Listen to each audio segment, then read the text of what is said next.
Hello बच्चों, विद्या वाहिनी channel में आप सबका स्वागत।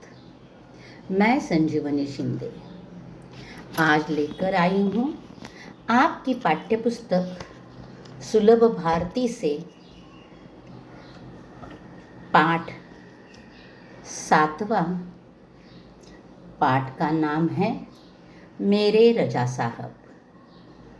लेखिका है सुजाता बजाज। पहले हम लेखिका का परिचय देखेंगे, उसके बाद गद्य संबंधी जानकारी देखेंगे। इनका जन्म 1958 जयपुर राजस्थान में हुआ। इनका परिचय सुजाता बजाज जी एक प्रसिद्ध चित्रकार है। आजकल आप पेरिस से रहती है। आपके चित्र एवं मूर्तिकला भारतीय रंग में डूबी हुई रहती है। आपके चित्रों एवं मूर्तियों पर प्राचीन संस्कृति एवं कला की छाप दिखाई पड़ती है। आपने अपनी कला में ऐसी दुनिया का सृजन किया है जिसमें सादगी भी है और रंगीन भी, खुशी भी और गम भी। इनकी प्रमुख कृतियाँ हैं सुजाता जी द्वारा बनाए गए गणेश जी के चित्रों पर आधारित एक पुस्तक प्रसिद्ध है। अब हम देखेंगे गद्य संबंधी क्या जानकारी दी है। प्रस्तुत पाठ में प्रसिद्ध चित्रकार सैयद हैदर रजा के बारे में लेखिका सुजाता बजाज ने अपने संस्मरण में लिखे हैं। यहाँ रजा साहब के सर्वधर्म समभाव, मानव मात्र से प्रेम, युवा कलाकारों को प्रोत्साहन, उनकी जिज्ञासा वृत्ति, कृतियों के प्रति लगाव आदि गुणों को दर्शाया है। इस पाठ में एक सच्चे कलाकार के दर्शन होते हैं। यानी सुजाता जी जब रजा साहब के संपर्क में आई तब उनका जो चरित्र की विशेषताएं उनको दिखाई दी, उसके बारे में लेखक सुजाता जी ने लिखा है। हम आहिस्ता आहिस्ता करते करते पाठ देखते जाएंगे, पाठ समझाते जाऊंगी मैं। तो देखो बच्चों, ध्यान से सुनो।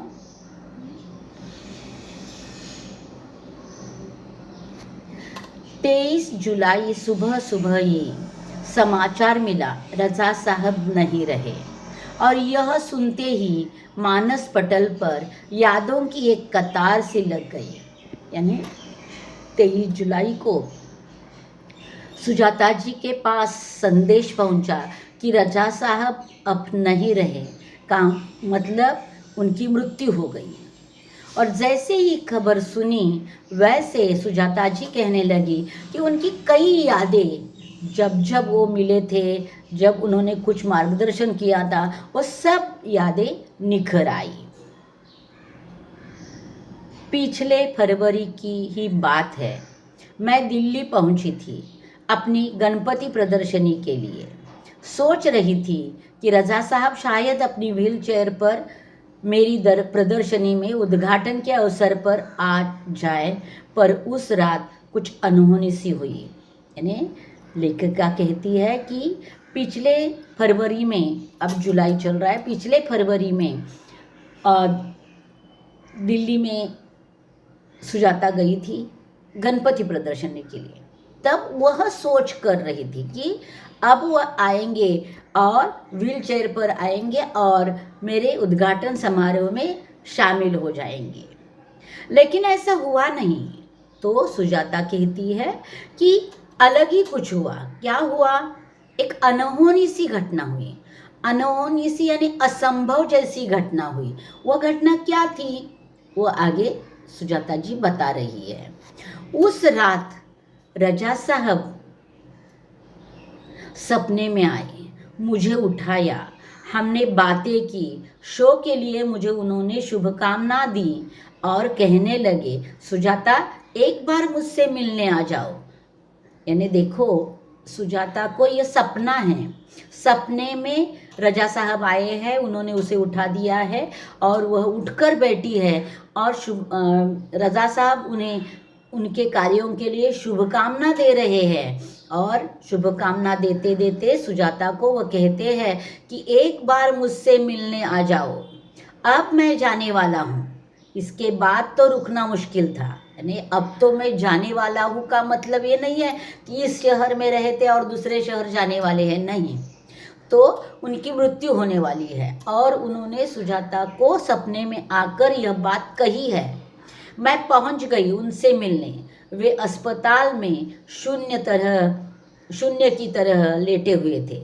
मैंने उनके हाथों को छुआ, सिर्फ सांस चल रही थी। अलविदा कहकर लौट आई। और जब सपने में आकर रजा साहब ने बोल दिया तो तुरंत सुजाता उठकर अस्पताल मिलने के लिए चली जाती है। मिलती है, लेकिन वह शून्य की तरह लेटे हुए थे। उनको कुछ समझ ना समझ कुछ भी नहीं थी। उनके हाथ को वह छूती है और तब पता चलता है कि सिर्फ सांसें चल रही है। और उनसे अलविदा कहकर वह वापस लौट आती है। रजा साहब अपने धर्म के साथ साथ उतने ही हिंदू और ईसाई भी थे। यानी इसका मतलब यह है कि वह अपने धर्म का पालन करते थे, साथ साथ हिंदू और ईसाई धर्म का भी पालन करते थे। उनके स्टूडियो में गणपति की मूर्ति, क्रास, बाइबल, गीता, कुरान, उनकी माँ का एक फोटो, गांधी जी की आत्मकथा व भारत से लाई हुई मोगरे की कुछ सूखी मालाएं, सब एक साथ रखा रहता था। यानी वहाँ जो रजा साहब की बैठक रूम थी, वहाँ क्या क्या था देखो, उन गणपति की मूर्ति भी थी, क्रास भी था, बाइबल भी था, गीता थी, कुरान था और अपनी माँ की एक फोटो थी। गांधी जी की आत्मकथा भी वहाँ रखी हुई थी और भारत से लाई हुई मोगरे की कुछ सूखी मालाएं भी एक साथ सब रखा हुआ था। का मतलब यह होता है कि वह अपने धर्म के साथ साथ अन्य धर्मों को भी बहुत ही सम्मान से देखते हैं, बहुत ही सम्मान करते हैं। यह बात दिखाई देती है। वे गणेश को भी पूजते थे और यह हर रविवार को सुबह चर्च भी जाते थे। यानी घर में वह गणपति की पूजा भी करते थे, गणेश जी की पूजा भी करते थे और हर रविवार वह चर्च में भी जाते थे। एक दिन जहांगीर आर्ट गैलरी में प्रदर्शनी देखते हुए किसी ने कहा, अरे यह तो यश रजा है। मैं एकदम सावधान हो गई क्योंकि मेरी सूची में उनका भी नाम था। मैंने उनके पास जाकर कहा, रजा साहब आपसे बात करनी है। यानी देखो, वह बता रही है कि पहली बार उनकी मुलाकात कैसे हुई और कहाँ हुई। तो पहली मुलाकात उनकी हुई है जहांगीर आर्ट गैलरी में प्रदर्शनी देखते वक्त। वह खुद प्रदर्शनी देख रही थी, उसका ध्यान नहीं था, लेकिन उसके कानों पर शब्द आ जाते हैं किसी के कि वहाँ मौजूद लोग रजा साहब को देखते हैं तो एक दूसरे में बात करते हैं कि अरे वो देखो रजा साहब। तो वह कहती है कि मेरे लिस्ट में उनका भी नाम था, मेरी सूची में उनका भी नाम था, यानी मुझे उनको भी मिलना था और इसलिए वह आया हुआ मौका गवा देना नहीं चाहती है। वह तुरंत रजा साहब के पास जाती है और कहती है कि रजा साहब आपसे बात करनी है। वे देखते ही रह गए। उन्होंने मुझे इंटरव्यू दिया, बहुत सारी बातें हुई, यानी उन्होंने ना हाँ ना कुछ नहीं किया, वो तुरंत बात करने के लिए तैयार हो गए और उन्होंने इंटरव्यू दिया। और अचानक वह उनसे बहुत सारी बातें करते हुए अचानक वह मुझसे पूछने लगे कि आप और क्या क्या करती है। यानी बीच में पूछा होगा और भी पूछते हैं कि और क्या क्या करती है। तो सुजाता कहती है कि मैं कलाकार हूँ, पेंट करती हूँ। वे तुरंत खड़े हो गए और कहने लगे, चलो तुम्हारा काम देखते हैं। और जब वह कहती है कि मैं एक कलाकार हूँ और मैं पेंट करती हूँ, तो वह तुरंत खड़े हो जाते हैं और कहते हैं कि चलो तुमने जो कुछ काम किया वह देखने के लिए हम चल निकलेंगे।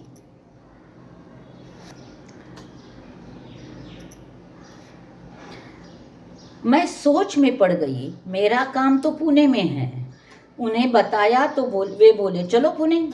यानी उसको लगता है हम बम्बई में बैठे हैं, जहांगीर आर्ट गैलरी बम्बई में है, और वो तुरंत उठकर खड़े हुए हैं और काम देखने के लिए तैयार हुई है। तो वो बता देती है कि मेरा काम पुणे में है। तो वो चुप नहीं बैठते, अथवा ऐसा नहीं कहते बाप रे पुणे में, ऐसा नहीं कहते। तो चलो पुणे, यानी पुणे में काम है तो पुणे में देखने जाएंगे।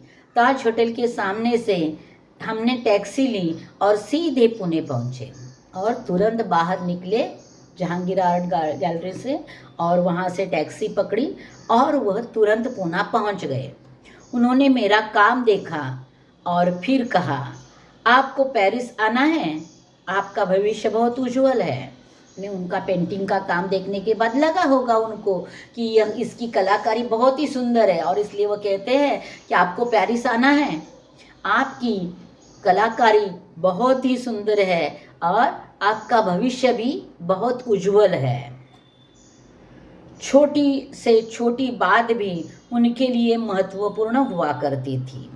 बड़ी तन्मयता से और लगन से के साथ वे करते थे सब कुछ। यानी वह बड़ी तन्मयता और लगन के साथ सब कुछ कार्य करते थे। यानी यहाँ कहने का मतलब सुजाता का है कि मेरी पेंटिंग भी उन्होंने उतनी तन्मयता से और उतनी ही लगन से देखी थी। पेंटिंग बिकने के बाद पैकिंग में भी उनकी रुचि हुआ करती थी। यानी अब प्रदर्शनी भर जाती है किसी भी आर्ट की, तो उसमें वहाँ खरीदारी भी हो जाती है पेंटिंग की। तो ऐसी कोई पेंटिंग अगर उनकी बेची गई तो उसको पैकिंग करते वक्त भी वह बहुत ही दिलचस्पी लेते थे, रुचि रखते थे और पैकिंग में भी मदद करते थे। कोई इस काम में मदद करना चाहता तो मना कर देते। यानी अपनी पेंटिंग बेची है तो खुद ही उसे पैक करके वो ग्राहक के हाथ में देते थे। किसी ने मदद करनी चाहिए तो वो मना कर देते थे, किसी को हाथ नहीं लगाने देते। यानी अपनी पेंटिंग को किसी को हाथ नहीं लगाते देते। बड़े करीने से, धैर्य के साथ वे पैकिंग करते। बड़े करीने से यानी बहुत ही सही तरीके से वह पैकिंग करते थे। कहते थे जा रही है उसे संभाल कर भेजना है। इन्हें उनकी पेंटिंग है, उन्होंने बनाई हुई, उनकी निर्मित है। तो देखो उस पेंटिंग के साथ भी उनकी जी जान लगाकर वह मेहनत करते हैं और कहते हैं अब वो मुझे छोड़कर जा रही है तो उसे संभाल कर भेजना मेरा कर्तव्य है। और इसी बहाने वो उसकी पैकिंग भी खुद करते थे। जब वे किसी को पत्र लिखते या कुछ और लिखते थे तो मत पूछिए, हर शब्द हर पंक्ति को नाप तौल कर लिखते थे। फूल उन्हें बहुत प्यारे लगते थे।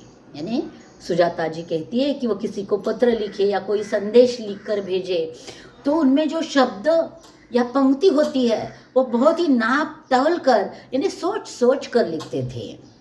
उनको फूल भी बहुत प्यारे लगते थे।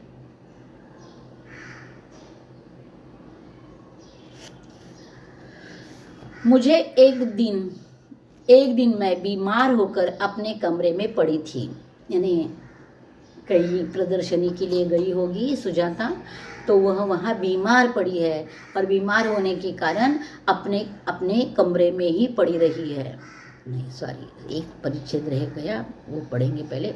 मुझे याद है 22 अक्टूबर 1988 को मैं लंदन से पेरिस के गार्दिनो स्टेशन पर ट्रेन से पहुंची थी। अब लंदन, पेरिस, गार्दिनो ये जगह के नाम हैं। रजा साहब स्टेशन पर मेरा इंतज़ार कर रहे थे।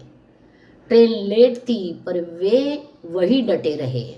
यानी ट्रेन लेट थी इसके लिए वह वापस गए नहीं, तो वही खड़े रहे सुजाता की राह देखते हुए।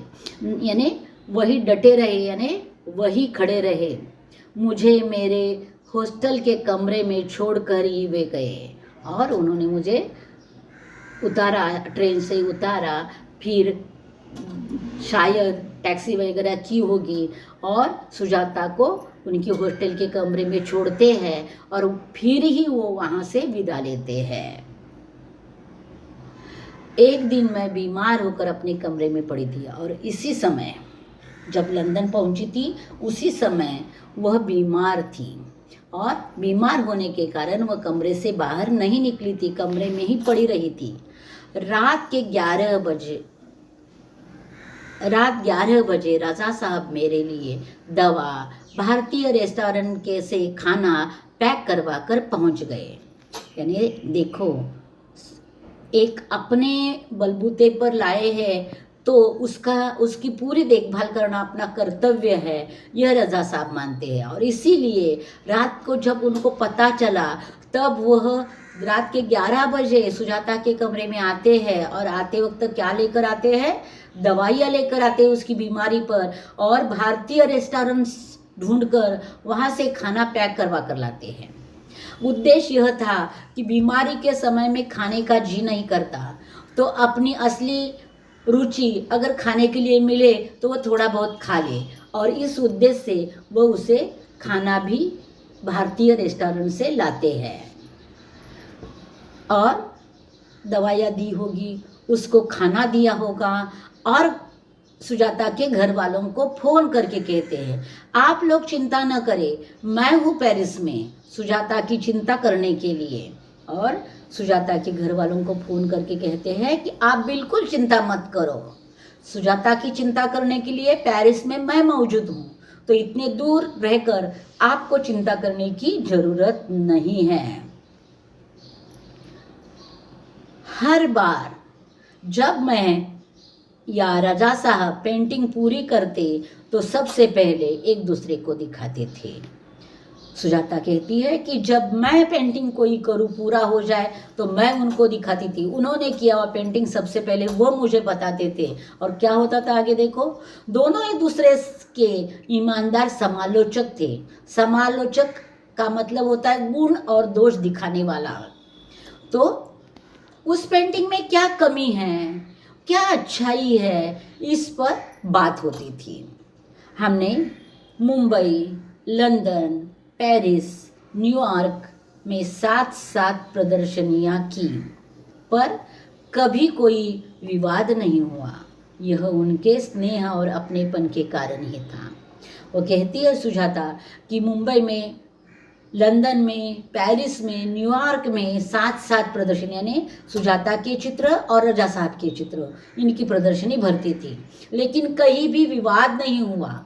इसका कारण वह कहती है कि रजा साहब का स्वभाव, उनके मन में भरा हुआ स्नेह और अपनेपन के कारण ही कभी विवाद नहीं हुआ।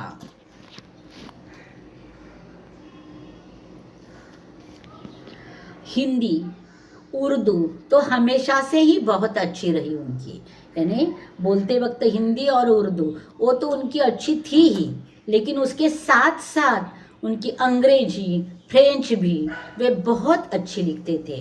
यानी उनको हिंदी और उर्दू का ज्ञान तो था ही, साथ साथ फ्रेंच और अंग्रेजी का भी ज्ञान था। कविताओं से बहुत प्यार था उन्हें और वो खुद कविता करते थे और कविता पढ़ने के लिए भी उनको अच्छा लगता था।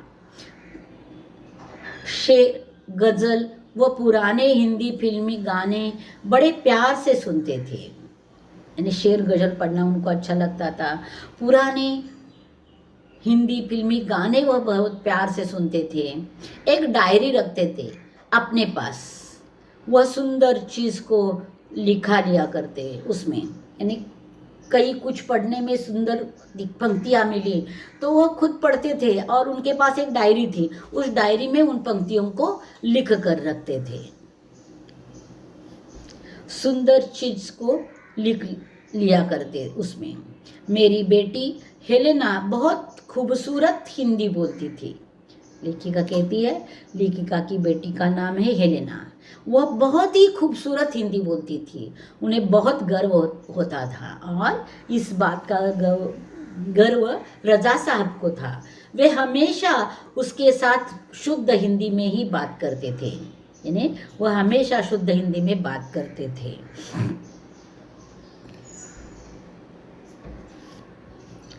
रजा साहब को अच्छा खाने का बहुत शौक था, पर दाल चावल रोटी आलू की सब्जी में जैसी उनकी जान अटकी रहती थी। यानी देखो, सुजाता उनकी खान पान की विशेषताएं बता रही है कि उनको अच्छी अच्छी चीज़ें खाने का बहुत शौक था, लेकिन तो भी दाल चावल रोटी आलू आलू की सब्जी, इन पर उनकी जान अटकी रहती थी। यानी यह अगर मिले तो उनको बहुत खुशी होती थी। मैं हफ्ते में एक बार भारतीय शाकाहारी खाना बनाकर भेजती थी, उनके लिए, उनके फ्रांसीसी दोस्तों के लिए। यानी उनके साथ उनके फ्रांसीसी दोस्त रहते थे। तो सुजाता हफ्ते में एक बार भारतीय शाकाहारी खाना बनाकर बेचती थी।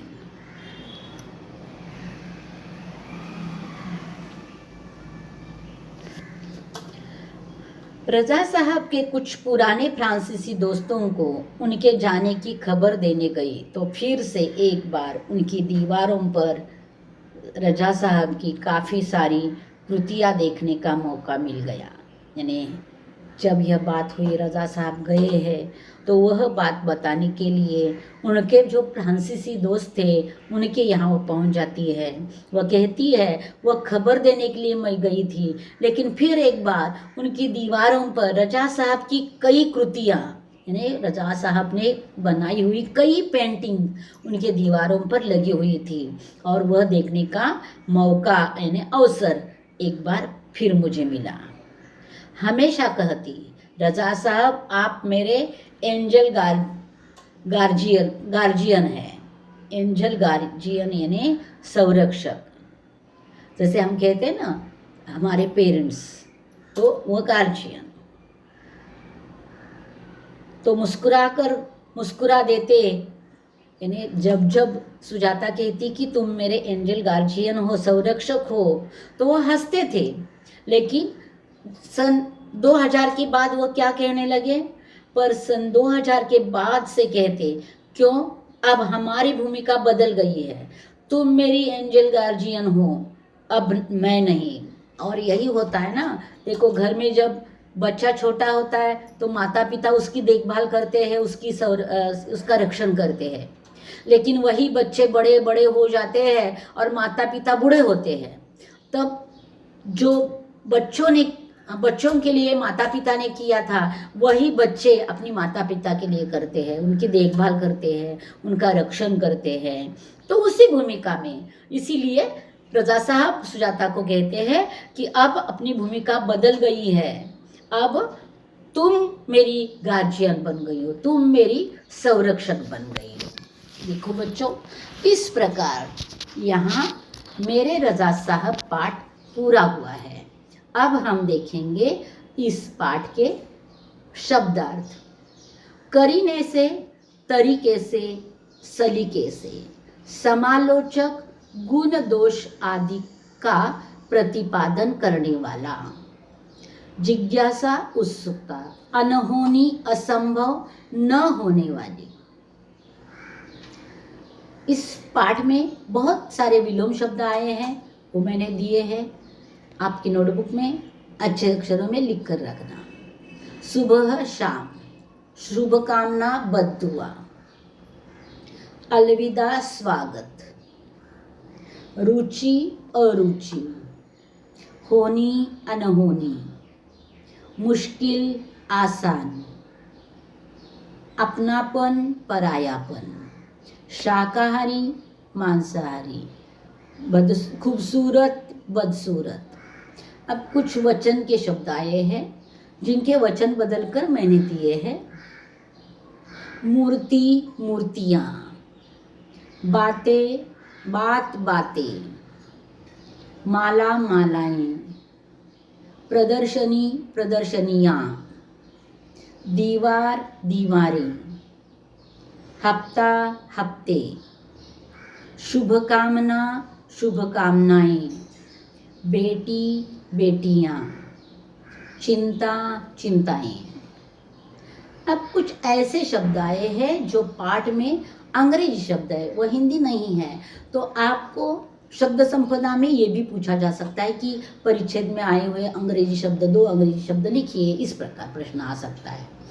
अंग्रेजी शब्द है wheelchair, studio, photo, art, gallery, interview, paint, painting, packing, station, train, restaurant, angel, guardian, फिल्मी, डायरी। इस प्रकार इतने सारे अंग्रेजी शब्द इस पाठ में आए हैं, उसे लिख कर रखो। आगे हम देखेंगे मौलिक सृजन।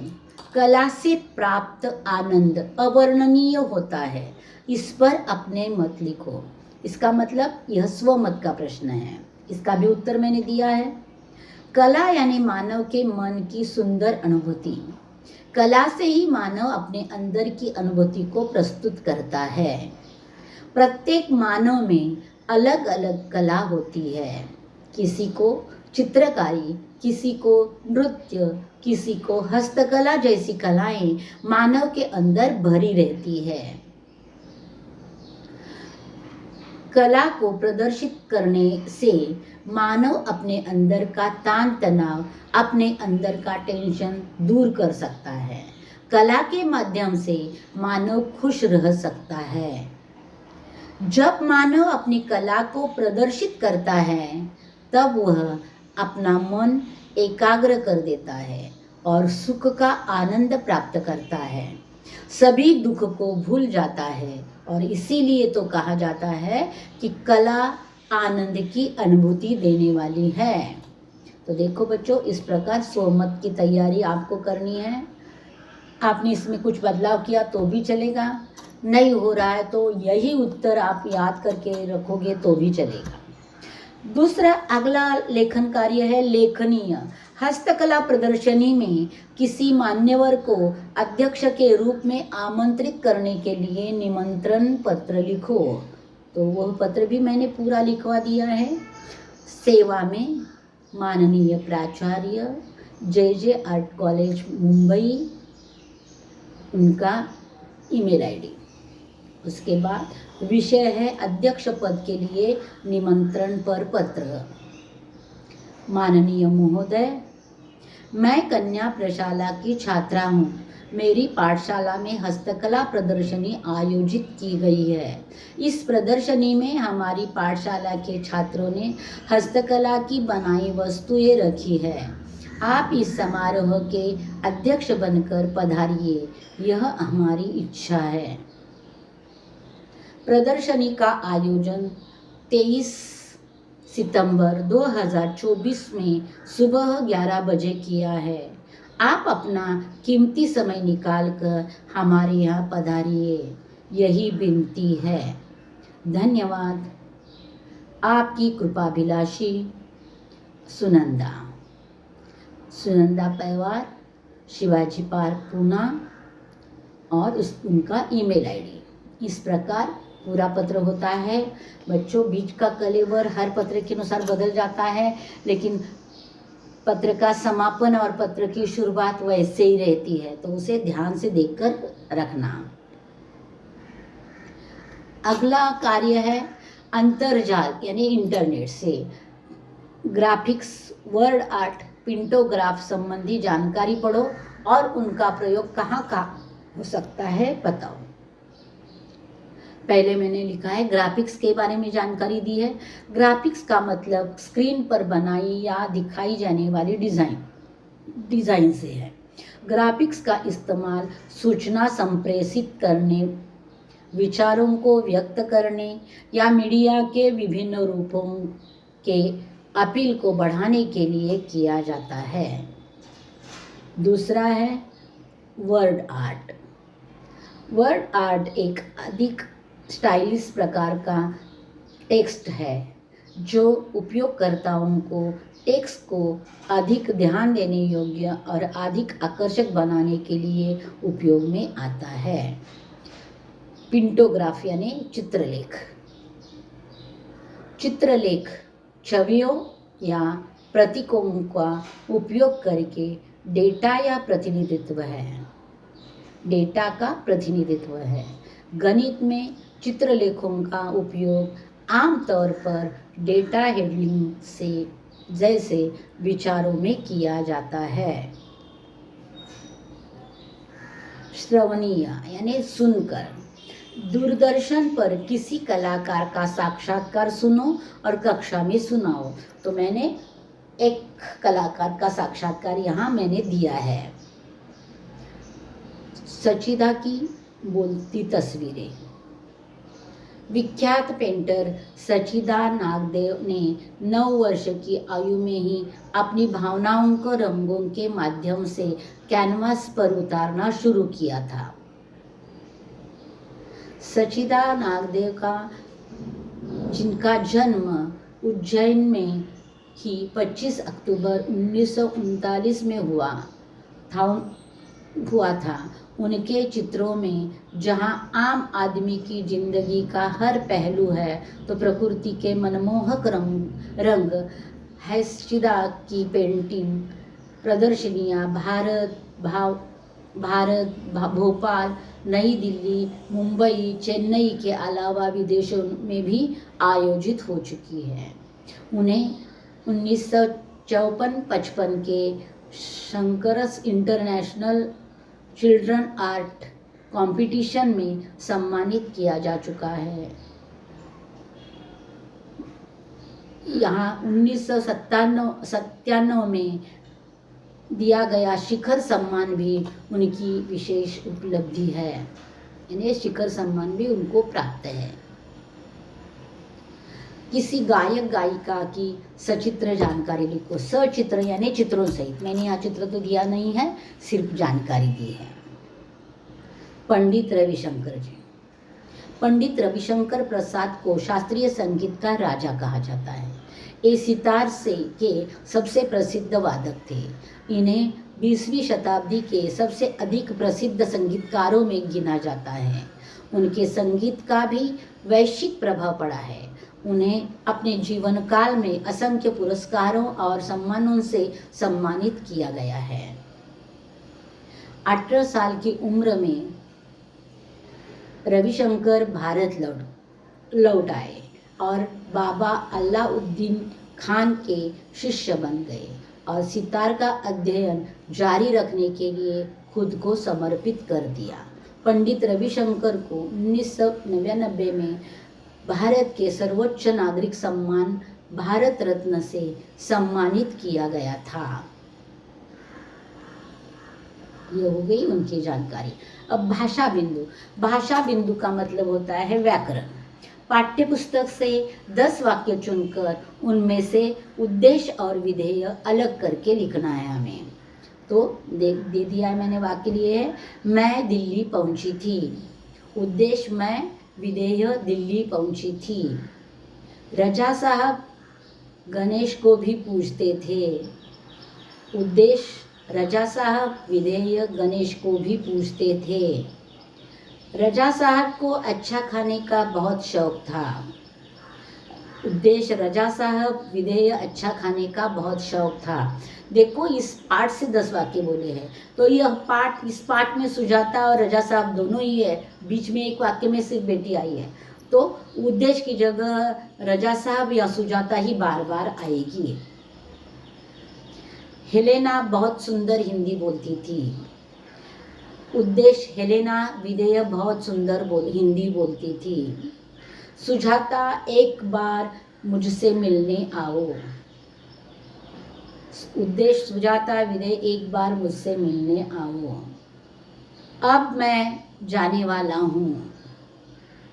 उद्देश्य मैं, विधेय जाने वाला हूँ। उनके स्टूडियो में गणपति की मूर्ति थी। उनके उद्देश्य स्टूडियो में गणपति की मूर्ति थी। विधेय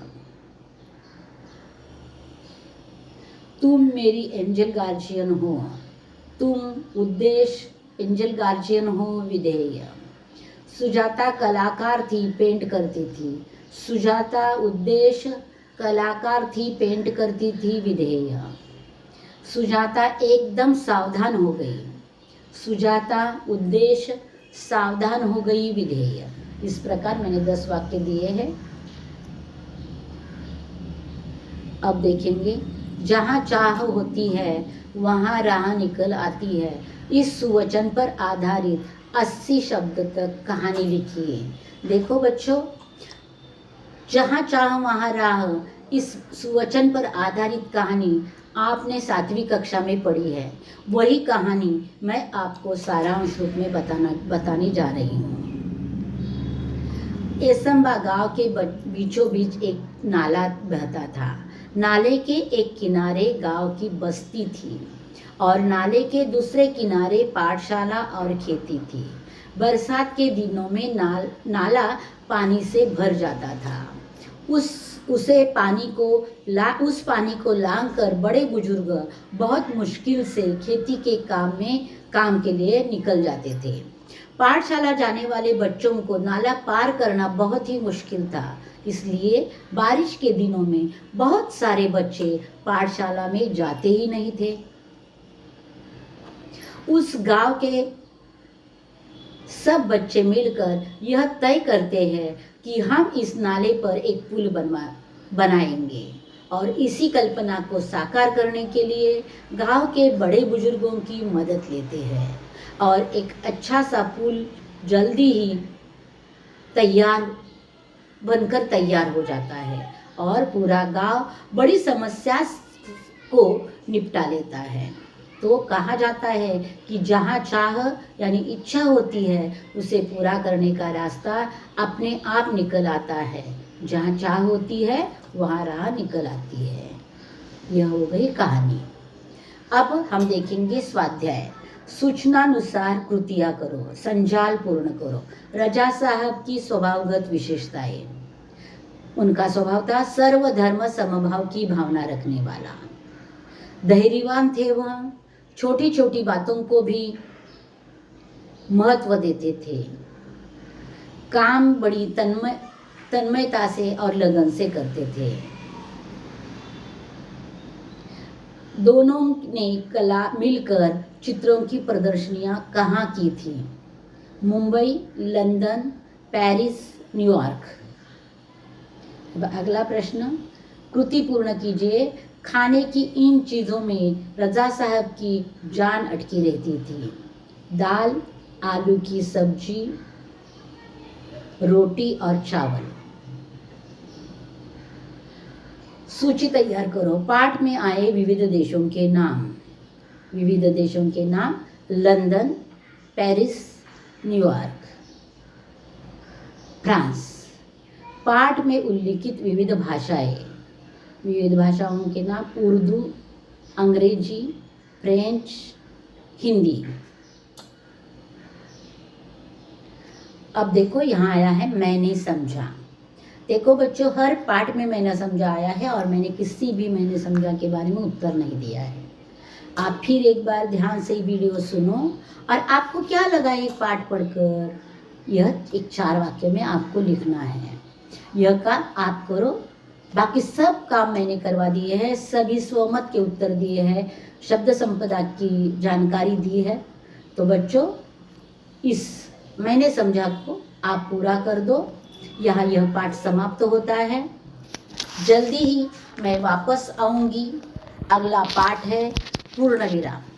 पूर्ण विराम को लेकर जल्दी मैं वापस आऊँगी। तब तक इंतज़ार में रहना। धन्यवाद बच्चों।